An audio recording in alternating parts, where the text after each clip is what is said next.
எப்ப பாரு பெண்கள் என்ன பண்ணுறோம், நான் கைவிடப்பட்டவள், எனக்கு யாருமே இம்பார்ட்டன்ட் தரல, யாருமே என்னை தூக்கி ஸ்டேஜில் நிற்க வைக்கல, என் குடும்பத்தில் கூட நான் ஒதுக்கப்பட்டிருக்கிறேன், என்னுடைய வேலை ஸ்தலத்தில் எல்லாருக்கும் இம்பார்ட்டன்ஸ் போகுது.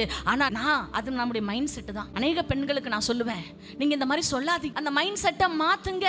நீங்க விளையாட பெற்றவர்கள், உங்களுக்குள்ள அநேக காரியங்கள் இருக்குது. நம்மை நாமே என்ன பண்ணிக்கிறோம் தெரியுமா, இவாலுவேட் பண்ணுங்க. தாழ்வு மனப்பான்மை நமக்குள்ள, என்ன ஒரு தாழ்வு மனப்பான்மை. நான் இது செய்ய மாட்டேன், இது எனக்கு வராது, அவ்வளவுதான், எனக்கு படிப்பு இல்லை, நான் கருப்பா இருக்கிறேன், எனக்கு தைரியம் இல்லை, எனக்கு உடல் பருமனா இருக்குது, முன்னாடி போய் நான் நின்னா என்ன 4 பேர் பார்க்கும் பொழுது எனக்கு அசிங்கமா, நான் என்ன பண்றேன், ஒரு மாதிரி இருக்கும், அதனால நான் போக மாட்டேன் என்று சொல்லி கர்த்தர் உங்களுக்கும் எனக்கும் கொடுத்த கிருபைகளை வரங்களை வீணடித்து கொண்டு இந்த நாட்களை நாம் நின்று கொண்டிருக்கிறோம். ஆகவே இந்த அழைப்பு உங்களை நோக்கி வந்து கொண்டிருக்கிறது.